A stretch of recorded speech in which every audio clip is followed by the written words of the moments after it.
नमस्कार विद्यार्थी मित्रांनो, आज आपण एका सुंदर अशा प्रेरणादायी सुविचारांनी आजच्या आपल्या पाठाची सुरुवात करूया।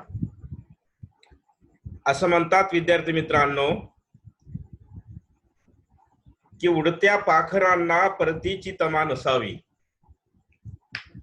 उडत्या पाखरांना परतीची तमा नसावी, नजरेत सदा नवी दिशा असावी। घरट्यांचे काय आहे हो, बांधता येईल केव्हाही।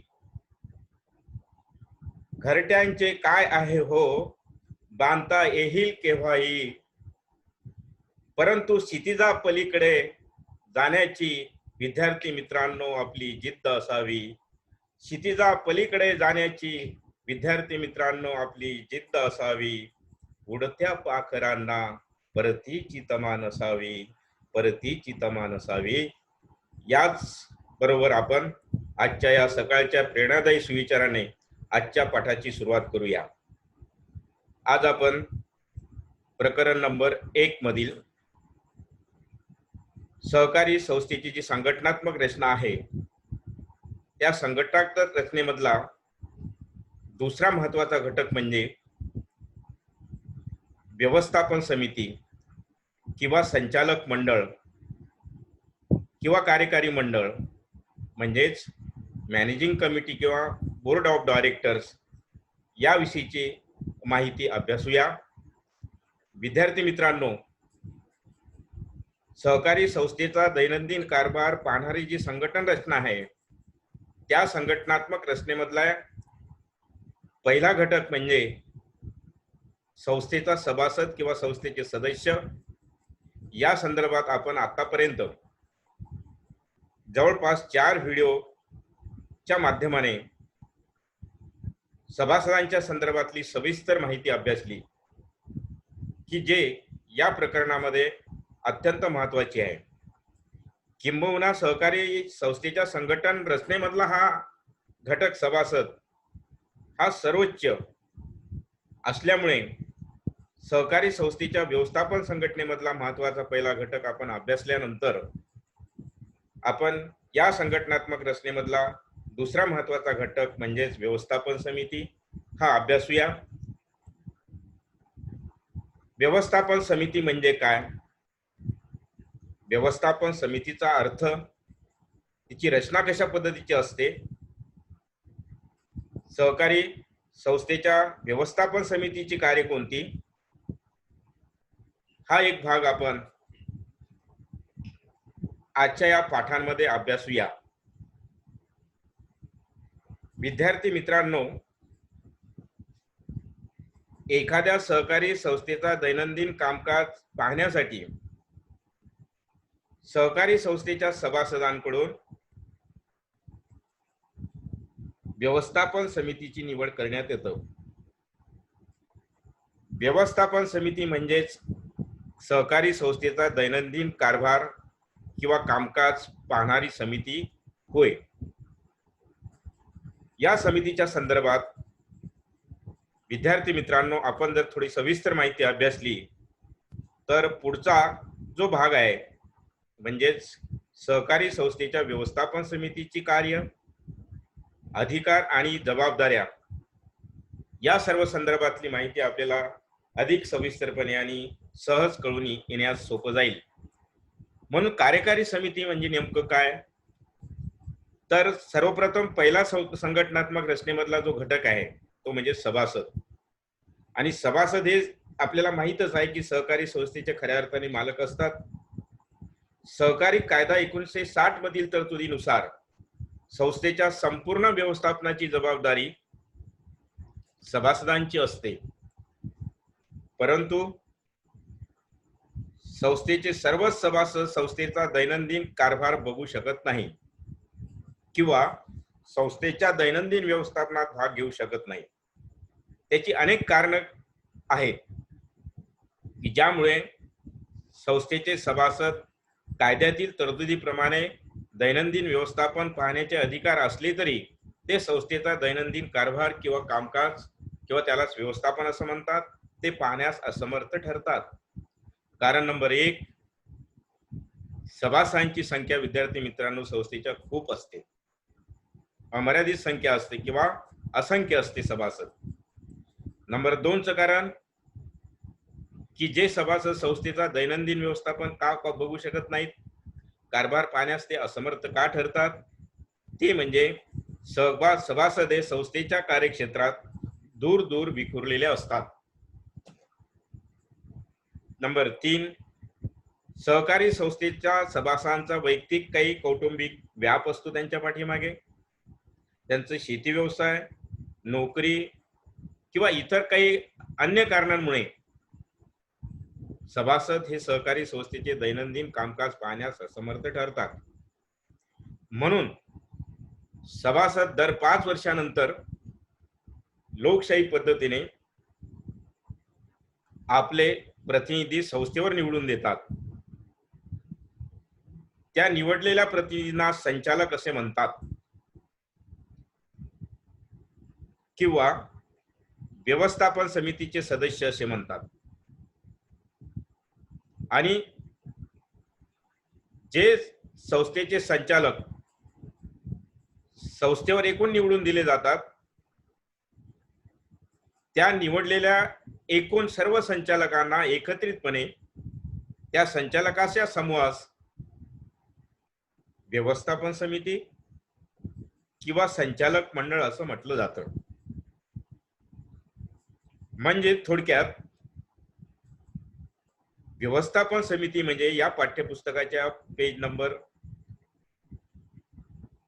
5 वर जी व्याख्या दिलेली आहे, जो अर्थ दिलेला आहे की व्यवस्थापन समिती म्हणजे काय, ज्या समितीकडे संस्थेच्या कारभाराचे किंवा कामकाजाचे व्यवस्थापन सोपविण्यात आलेले असतं, संस्थेचा दैनंदिन कारभार पाहण्याची संपूर्ण जबाबदारी संस्थेच्या सभासदांनी आपल्या प्रतिनिधी द्वारा ज्या समितीस दिलेली असते, त्या समितीला व्यवस्थापन समिती किंवा संचालक मंडळ असं म्हटलं जातं. दुसरा अर्थ आपल्याला या ठिकाणी सुरुवातीला व्यवस्थापन समितीच्या या टायटल खाली हा अर्थ दिलेला आहे. विद्यार्थी मित्रांनो, सुरुवातीला काय अर्थ दिलेला आहे? व्यवस्थापन समिती म्हणजे काय? सहकारी संस्थेच्या अधिमंडळाची म्हणजे सभासदांची जी वार्षिक सभा आहे, ती वार्षिक सभा सर्वोच्च अधिकार असणारी सभा म्हटलं जातं. आणि या सभेमार्फत सभासदांच्या अधिमंडळाच्या वार्षिक सभेमार्फतच व्यवस्थापन समितीस सहकारी कायद्यानुसार दैनंदिन व्यवहार पाहण्याचे व निर्णय घेण्याचे सार्वभौम अधिकार प्राप्त होतात. त्यानंतर महाराष्ट्र सहकारी संस्था कायदा 1960 आणि नियम 1961 आणि तसेच संस्थेच्या पोटनियमातील तरतुदीनुसार व्यवस्थापन समितीला सहकारी संस्थेच्या दैनंदिन व्यवस्थापनाचे अधिकार प्राप्त होतात आणि त्या अधिकारा अंतर्गतच संस्थेचं व्यवस्थापन सहकारी संस्थेच्या सभासदांद्वारा या व्यवस्थापन समितीकडे किंवा संचालक मंडळाकडे सोपविलं जातं. आणि म्हणूनच संस्थेच्या दैनंदिन कामकाजाची संपूर्ण जबाबदारी किंवा त्या संस्थेच्या दैनंदिन कामकाजाचे वेगवेगळ्या प्रकारचे संस्थेचे धोरणात्मक निर्णय व्यवस्थापन समितीला घेण्याचा अधिकार प्राप्त होतो.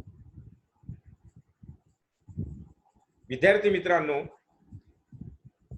व्यवस्थापन समितीचा कार्यकाळ किंवा कार्यकारी समितीचा कार्यकाळ हा सहकारी कायद्यातील तरतुदीप्रमाणे किमान 5 वर्षाचा असतो. अशा प्रकारे सहकारी संस्थेच्या संघटनात्मक रचनेमध्ये व्यवस्थापन समिती हा नंबर 2 चा घटक अत्यंत महत्वाचा आहे. म्हणजेच व्यवस्थापन समितीमध्ये आपण त्यावेळेस ही माहिती अभ्यासली बघत आहोत, त्यामध्ये 1, 2, 3 गोष्टी असं आपल्याला महत्वाच्या आहेत. त्या पुन्हा एकदा आपण लक्षात ठेवणं खूपच गरजेचे आहे, की ज्यामुळे आपल्याला पुढे व्यवस्थापन समितीची कार्य, व्यवस्थापन समितीचे अधिकार किंवा व्यवस्थापन समितीच्या जबाबदाऱ्या बघायच्या आहेत, त्या सहज समजून येईल. आपण व्यवस्थापन समितीच्या संदर्भात काय बघितलेलं आहे, व्यवस्थापन समिती कोण निवडतं, कशाकरिता, व्यवस्थापन समिती किंवा कार्यकारी समितीची भूमिका संस्थेच्या व्यवस्थापनाच्या किंवा कामकाजाच्या दृष्टिकोनातून कशी महत्वाची असते, सभासदांचे प्रतिनिधी निवडले जातात, त्या निवडलेल्या प्रतिनिधींना काय म्हणतात, या सर्व संदर्भातला अभ्यास आपण व्यवस्थापन समिती या हेडिंग खाली केलेला आहे. म्हणजे थोडक्यात जे सभासद संस्थेचे दैनंदिन कारभार पाहण्यासाठी आपले प्रतिनिधी संस्थेला निवडून देतात, त्या निवडलेल्या प्रतिनिधींना संचालक असे म्हणतात किंवा व्यवस्थापन समितीचे सन्माननीय सदस्य असे म्हणतात. आणि हे जे व्यवस्थापन समितीचे संचालक संस्थेवर जे निवडून दिले जातात, त्यांना एकत्रितपणे व्यवस्थापन समिती किंवा त्यांच्या नावावरूनच अर्थबोध होतो संचालक मंडळ असं म्हणतात. आणि म्हणून अशा प्रकारे या व्यवस्थापन समितीची ही एक व्याख्या किंवा हा याचा अर्थ आपण जर गृहीत धरला, तर मला असं वाटतं की व्यवस्थापन समिती हा एक भाग आपल्याला सहज समजला असेल. त्यानंतर बघूया आपण विद्यार्थी मित्रांनो, व्यवस्थापन समिती म्हणजे काय हे बघितल्यानंतर व्यवस्थापन समितीची रचना कशा प्रकारे गठीत केलेली असते या संदर्भातली माहिती अभ्यासूया. विद्यार्थी मित्रांनो, एखाद्या सहकारी संस्थेचा कारभार पाहण्यासाठी जे सभासद आपले प्रतिनिधी निवडले जातात, संस्थेवर निवडून देतात, त्यामुळे व्यवस्थापन समितीची संघटनात्मक रचना किंवा व्यवस्थापन समितीतील सदस्य संख्या जी ठरलेली असते ती संस्थेच्या घटनेतील तरतुदीनुसार किंवा पोटनियमाप्रमाणे ती संख्या दिलेली असते. सामान्यपणे व्यवस्थापन समितीतील सदस्य संख्या विद्यार्थी मित्रांनो विषम अंकात असते. म्हणजेच काय, तर व्यवस्थापन समितीमध्ये जे एकूण प्रतिनिधी सभासदांची निवडले जातात त्यालाच आपण यापूर्वी असं म्हटलं संचालक. ते एकूण किती संचालक निवडले जावेत या संदर्भातली व्यवस्थापन समितीची सदस्य संख्या ही महाराष्ट्र सहकारी कायदा आणि संस्थेच्या पोटनियमाप्रमाणे विषम अंकात दिलेली असते. म्हणजेच मतांची समानता टाळण्यासाठी ही संख्या विषम असते. उदाहरणार्थ, एखाद्या सहकारी संस्थेची सभासद संख्या विषम अंकात असते, म्हणजे 5, 7 किंवा 9 सभासदांचं संचालक मंडळांची व्यवस्थापन समिती किंवा 11, 13, 15, 17 आणि मॅक्झिमम जास्तीत जास्त 21 पर्यंत ही व्यवस्थापन समितीमधील प्रतिनिधींची संख्या दिलेली असते. किंवा व्यवस्थापन समितीतील सदस्य संख्या ही जास्तीत जास्त 21 पर्यंत असावी अशी संस्थेच्या पोटनियमात आणि महाराष्ट्र सहकारी कायद्यात तरतूद केलेली असते. ही जी सभासदांची किंवा संचालक मंडळाची व्यवस्थापन समितीतील सदस्य संख्या असेल त्यामध्ये विद्यार्थी मित्रांनो काही सामाजिक आरक्षण सुद्धा ठेवलेलं आहे. विशेषतः यामध्ये 21 संचालक मंडळामध्ये किंवा जे व्यवस्थापन समितीचे एकूण संचालक मंडळ विषम संख्येत निवडलेलं असेल, जितकी रचना व्यवस्थापन समितीची सदस्य संख्या असेल त्यामध्ये किमान 2 महिला सन्माननीय या व्यवस्थापन समितीच्या सदस्य असल्या पाहिजेत. त्यानंतर या व्यवस्थापन समितीमध्ये सामाजिक निहाय आरक्षण याप्रमाणे सुद्धा असू शकते. नंबर 1, एससी किंवा एसटी या प्रवर्गामधून एक त्यांचा प्रतिनिधी. नंबर 2, व्हीजेएनटी मधून एक व्यवस्थापन समितीमध्ये प्रतिनिधी. नंबर 3, ओबीसी मधून एक प्रतिनिधी आणि त्यानंतर खुल्या प्रवर्गामधून एक प्रतिनिधी. आणि यापूर्वी आपण म्हटल्याप्रमाणे या व्यवस्थापन समितीच्या एकूण निवडलेल्या संचालक मंडळामध्ये 2 महिला सदस्य प्रतिनिधी असल्या पाहिजेत, असं एक सहकारी कायद्यात आरक्षण ठेवलेलं आहे. म्हणजे थोडक्यात संचालक मंडळाची किंवा व्यवस्थापन समितीची रचना करताना सर्वसाधारणपणे प्रत्येक समाजातील व्यक्तीला, प्रतिनिधीला संधी मिळावी हा एक मुख्य उद्देश आहे. त्यानंतर या समितीची सदस्य संख्या ठरवण्याचा कायदेशीर अधिकार विद्यार्थी मित्रांनो निबंधकाला दिलेला असतो. अशा प्रकारे आपल्याला या व्यवस्थापन समितीची रचना किंवा व्यवस्थापन समितीमधील एकूण सदस्य संख्या किती असते, त्याचं सामाजिक आरक्षण कशा पद्धतीनं त्या घटनेनुसार दिलेलं असतं, ही बाब आपण या ठिकाणी अभ्यासल्यानंतर पुढे जाऊया. ते म्हणजे व्यवस्थापन समितीचे कार्य बघूया. विद्यार्थी मित्रांनो, व्यवस्थापन समिती म्हणजे काय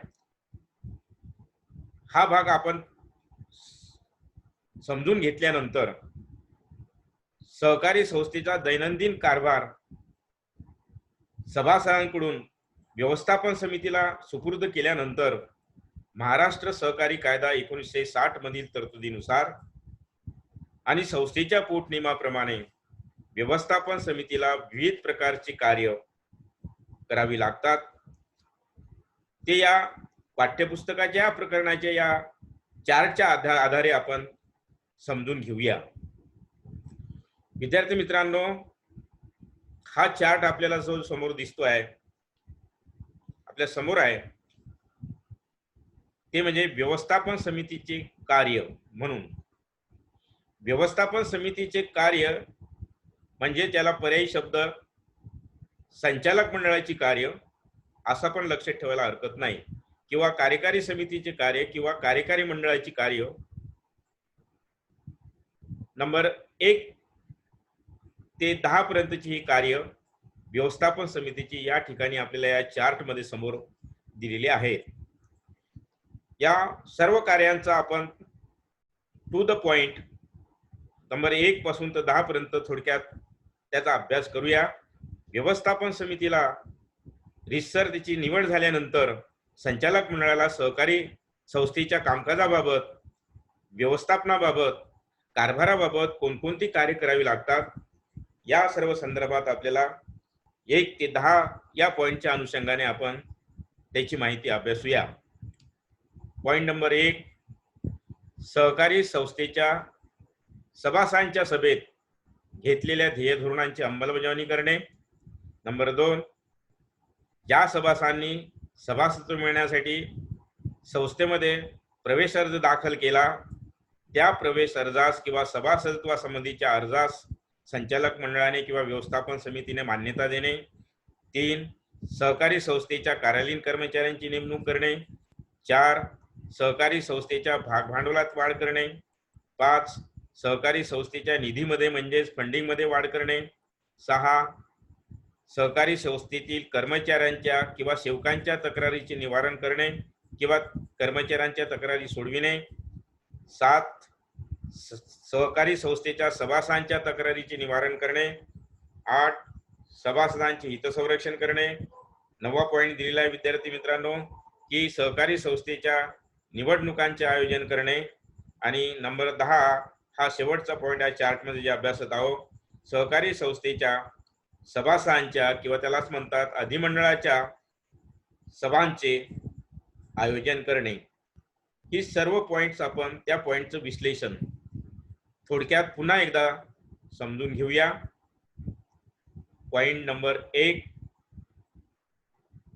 सहकारी संस्थेच्या सभासदांच्या वार्षिक सर्वसाधारण सभेमध्ये, म्हणजे त्याला दुसऱ्या अर्थात म्हणतात की सभासदांच्या किंवा अधिमंडळाच्या वार्षिक सभेमध्ये सहकारी संस्थेच्या कामकाजाबाबत जी ध्येय धोरणे ठरलेली असेल त्या ध्येय धोरणांची अंमलबजावणी करणे.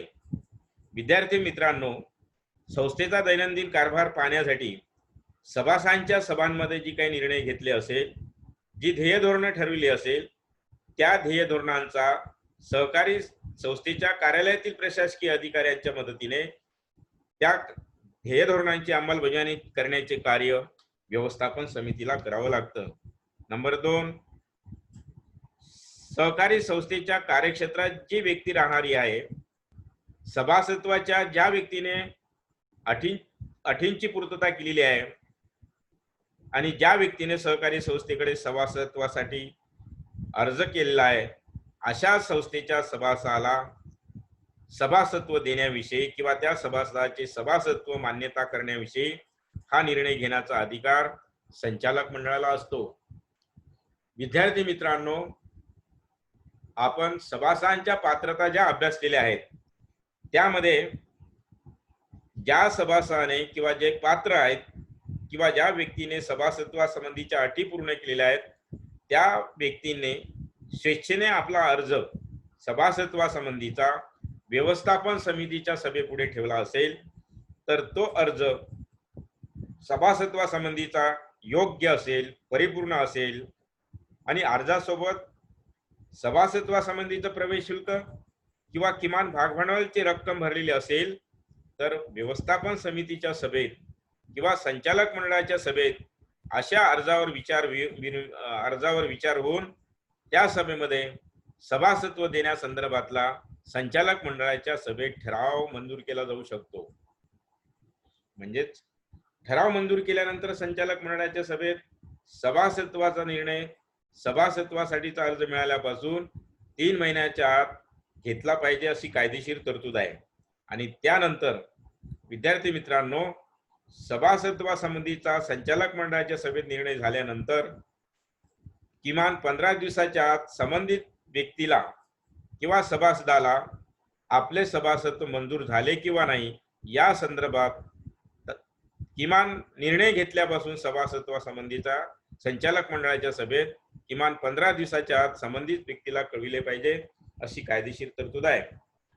त्यानंतर बघूया आपण सहकारी संस्थेमध्ये कार्यालयीन कर्मचाऱ्यांची नेमणूक करणे किंवा नियुक्ती करणे. विद्यार्थी मित्रांनो, एखाद्या सहकारी संस्थेचा दैनंदिन कारभार किंवा कामकाज व्यवस्थितपणे पार पाडण्यासाठी संस्थेमध्ये आवश्यक कार्यालयीन प्रशासकीय किंवा सेवक वर्गांची संख्या निश्चित करून व्यवस्थापन समिती कर्मचारी नियुक्तीची प्रक्रिया राबवित असते.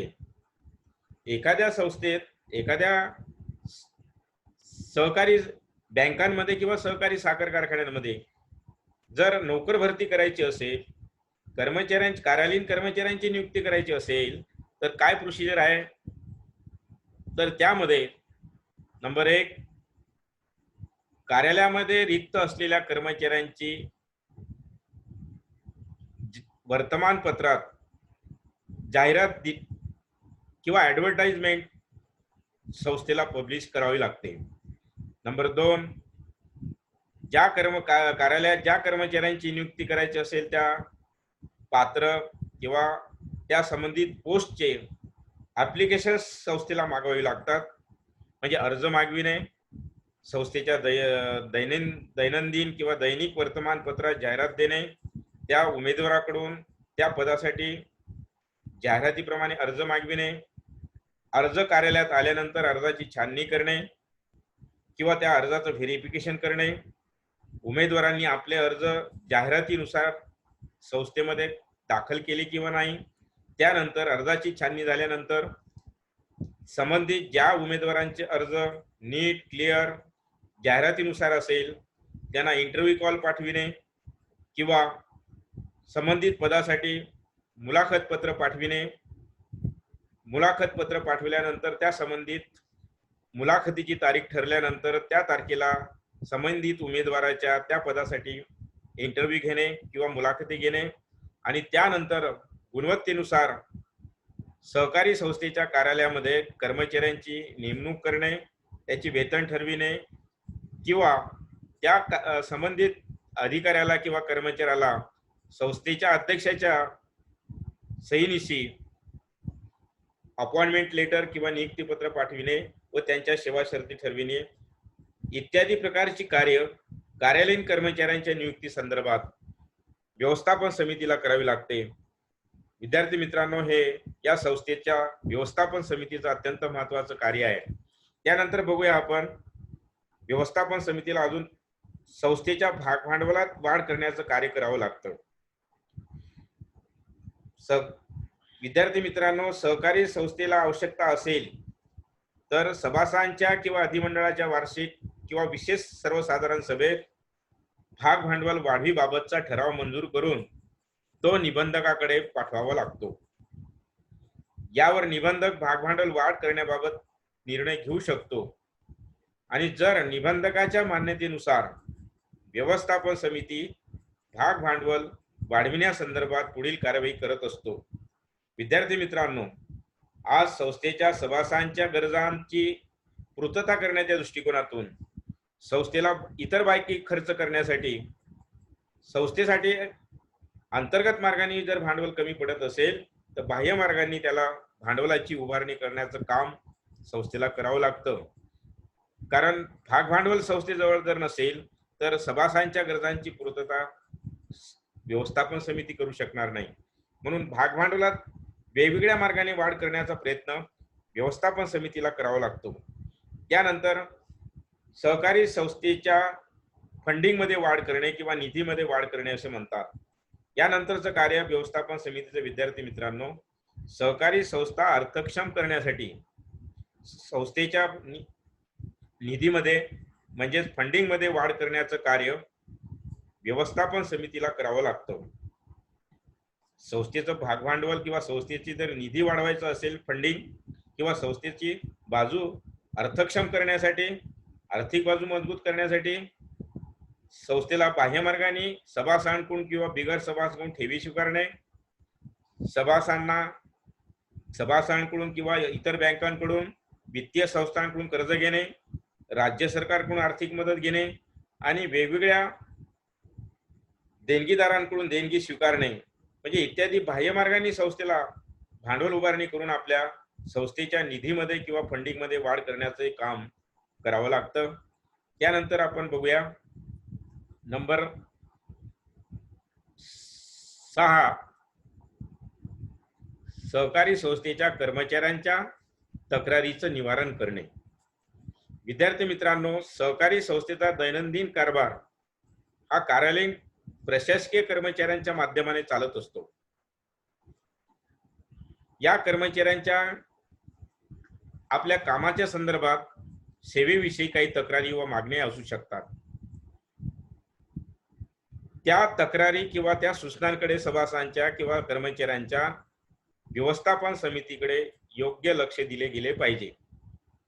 अन्यथा सेवकांमध्ये थोडासा असंतोष किंवा अस्वस्थता निर्माण होऊ शकते आणि त्यामुळे सहकारी संस्थेच्या कामकाजावर विपरीत परिणाम होण्याची शक्यता असते. सहकारी संस्थेतील कर्मचारी बऱ्याच वेळा व्यवस्थापन समितीकडे या संदर्भातल्या तक्रारी करीत असतात. उदाहरणार्थ, कार्यालयीन वेळ ही निश्चित जी शासकीय वेळ असेल त्या कार्यालयीन शासकीय वेळेची वेळ निश्चित करण्यात यावी. कार्यालयातील कर्मचाऱ्यांना आवश्यक असणाऱ्या सुविधा म्हणजेच जर तो अधिकारी कार्यालयामध्ये काम करणारा अधीक्षक असेल, अकाउंटंट असेल किंवा कॅशियर असेल किंवा आवक जावक पत्रव्यवहाराची नोंद करणारा एखादा महत्वाचा अधिकारी असेल किंवा संगणक कक्षामध्ये काम करणारा अधिकारी असेल तर त्या पद्धतीचं फर्निचर, त्या पद्धतीचं इन्स्ट्रुमेंट त्या कर्मचाऱ्याला संस्थेकडून पुरवठा केला जावं अशी अपेक्षा असते. त्यानंतर आरोग्यविषयक सोयींचा अभाव, पगारवाढ, बोनस किंवा सुट्ट्या आणि रजा इत्यादी बाबत सभासदांच्या किंवा कर्मचाऱ्यांच्या तक्रारी असू शकतात किंवा त्यांच्या न्याय्य मागण्या असू शकतात. अशा वेळी व्यवस्थापन समितीला या प्रशासकीय कर्मचाऱ्यांच्या तक्रारीवर विचार करून त्या सोडवण्याचे कार्य करावं लागतं. म्हणजे थोडक्यात विद्यार्थी मित्रांनो, जे सहकारी संस्थेचा जो कारभार ज्या कार्यालयीन कर्मचाऱ्यांच्या माध्यमाने चालतो त्या कर्मचाऱ्यांचं महत्तम समाधान होईल, त्या कर्मचाऱ्यांचं मनोधैर्य उंचावेल त्या कर्मचाऱ्यांना आवश्यक त्या सेवा सुविधा पुरवण्याची जबाबदारी किंवा त्या प्रकारचं कार्य व्यवस्थापन समितीला करावं लागतं. यानंतर बघूया नंबर 7चं कार्य सभासदांच्या तक्रारीचं निवारण करणे. विद्यार्थी मित्रांनो, ज्याप्रमाणे व्यवस्थापन समितीला कार्यालयीन सेवकांच्या किंवा कर्मचाऱ्यांच्या तक्रारीचं निवारण करावं लागतं किंवा त्या तक्रारी सोडवाव्या लागतात, त्याच पद्धतीने सभासदांच्या तक्रारीचं निवारण करण्याची जबाबदारी किंवा कार्य व्यवस्थापन समितीला पूर्ण करावं लागतं. कारण सभासद हे खऱ्या अर्थाने संस्थेचे मालकच असतात, किंबहुना संस्था सभासदांनी स्थापन केलेली असतात. म्हणून सभासदांच्या ज्या ज्या काही तक्रारी असेल, ज्या काही सभासदांच्या अपेक्षा असेल, त्या अपेक्षांची पूर्तता सहकारी संस्थेच्या व्यवस्थापन समितीला करावी लागते. विशेषतः सभासदांच्या तक्रारी ज्या असतात, तो म्हणजे आम्हाला संस्थेमध्ये सन्मान प्राप्त व्हावा, सहकारी संस्थेच्या कामकाजाविषयी ज्या काही तक्रारी असतात त्यामध्ये साधारणतः नंबर 1 भाग हस्तांतरणात सभासदांचा विलंब लागतो, सभासदाला कर्ज मंजुरी लवकर होत नाही, कर्ज मंजुरीस विलंब लागतो, कमी लाभांश प्राप्त होतो किंवा सहकारी संस्थेच्या सभासदांच्या काही मिळकतीमधून अनावश्यक वजावटी केल्या जात असतात. म्हणजे थोडक्यात व्यवस्थापन समितीकडे ज्या ज्या सभासदांच्या व्यवस्थापनाच्या संदर्भात, कामकाजा संदर्भात वैयक्तिक किंवा सामूहिक ज्या तक्रारी आल्या असेल, त्या तक्रारी विनाविलंब व त्या तक्रारीची गांभीर्याने चौकशी करून शक्य असल्यास आवश्यक त्या उपाययोजना करून तक्रारीचे सभासदांच्या निवारण करणं आवश्यक असते. म्हणजेच सभासदांच्या तक्रारी ह्या ताबडतोब सोडवण्याचे कार्य व्यवस्थापन समितीला करावं लागतं. त्यानंतर बघूया क्रमांक 8चे कार्य सहकारी संस्थेच्या सभासदांचे हितसंरक्षण करणे. विद्यार्थी मित्रांनो, सहकारी संस्थेचे सभासद हे संस्थेचा एक महत्वाचा आधारस्तंभ किंवा घटक असल्यामुळे संस्थेची पूर्ण संपत्ती किंवा त्याचं भाग भांडवल, सहकारी संस्थेमध्ये केलेली बचत ही सभासदांनी गुंतविलेली असते. त्यामुळे सहकारी संस्थेकडून सभासदांना उत्तम प्रकारच्या सेवा उपलब्ध व्हाव्यात, त्यांनी उत्पादित केलेल्या वस्तूंना योग्य किंमत प्राप्त व्हावी, त्यांना योग्य लाभांश संस्थेमध्ये प्राप्त व्हावा आणि त्याने दिलेल्या भागभांडवलाची आणि निधींची सुरक्षित गुंतवणूक व्हावी अशी अपेक्षा असते.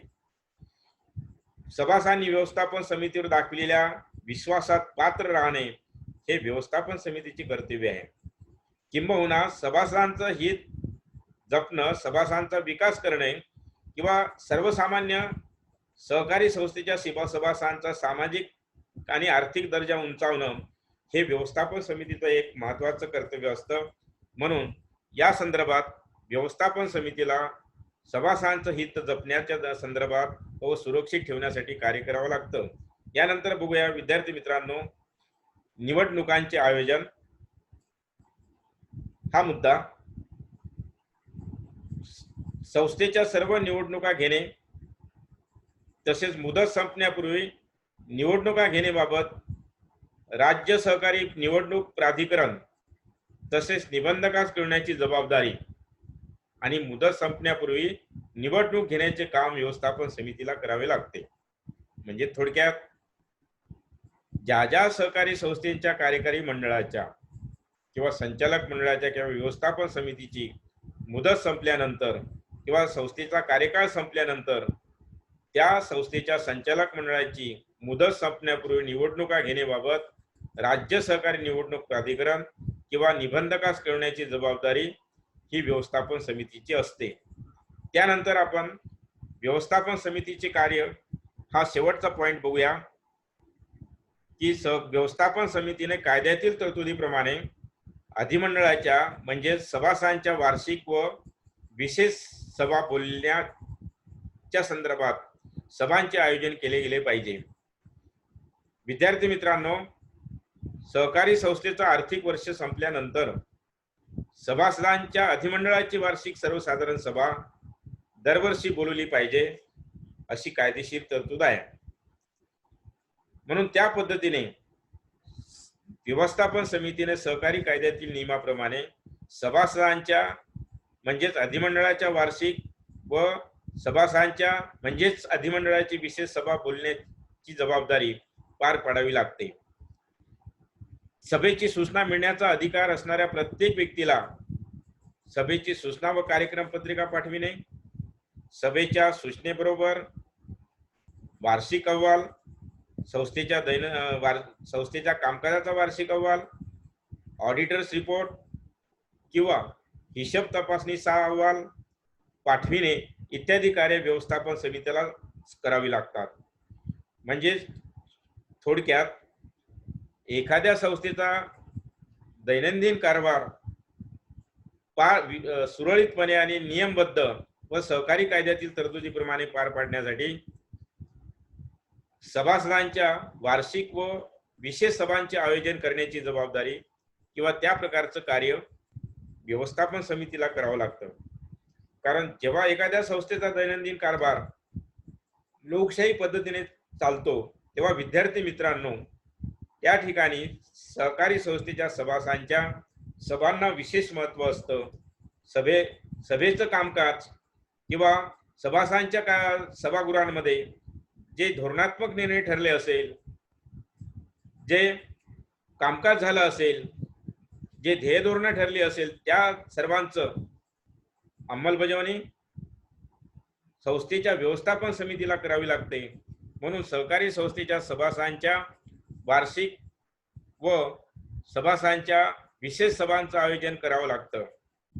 म्हणजेच अशा प्रकारे विद्यार्थी मित्रांनो आपण आजच्या या पाठांमध्ये जे काही अभ्यासलेलं आहे ते एकदा पुन्हा बघूया. सुरुवातीला आपण बघितलेलं आहे व्यवस्थापन समिती किंवा कार्यकारी समिती म्हणजे काय.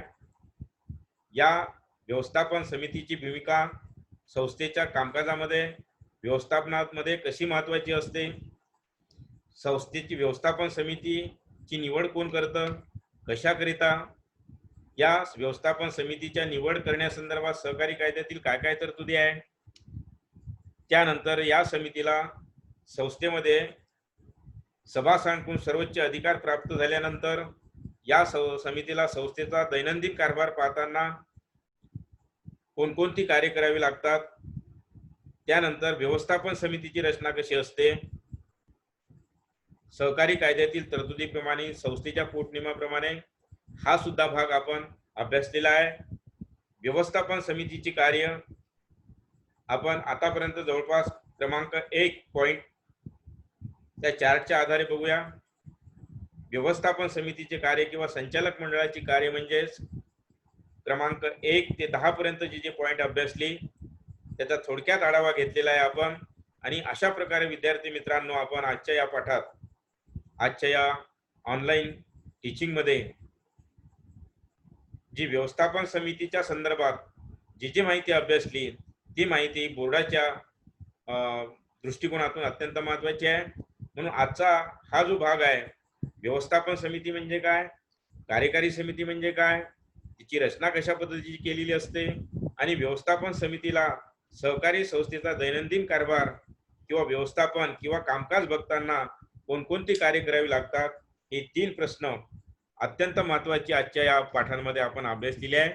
मला असं वाटतं की आपण हे 3 प्रश्न या पाठ्यपुस्तकाच्या पाठीमागची टू द पॉइंट व्यवस्थित तयार करावी. आणि याबरोबरच आपण आजच्या या पाठांमध्ये समारोपाला येऊया. विद्यार्थी मित्रांनो आपण आजचा हा व्हिडिओ पूर्णपणे बघावा. आपल्याला जसा वेळ मिळेल त्या उपलब्ध वेळेमध्ये आणि आपल्या ग्रुप होमवर्कचे जे नोटबुक आपण सेपरेट स्वतंत्र आपल्या विषयाचे केलेले असेल त्याच्यामध्ये आजचे 3 प्रश्न राईट डाऊन करा. जर काही या प्रश्नांच्या संदर्भात आजच्या टीचिंग मध्ये किंवा आजच्या या व्हिडिओमध्ये आपल्या काही शंका, डाऊट, काही प्रश्न असेल तर कृपया मला तुम्ही माझ्या व्हॉट्सअपला कळवू शकता. आणि याबरोबरच आपण आजच्या या तासांमध्ये या ठिकाणी थांबूया. तोपर्यंत आपल्याला अभ्यासासाठी शुभेच्छा. Stay at home, study at home. धन्यवाद.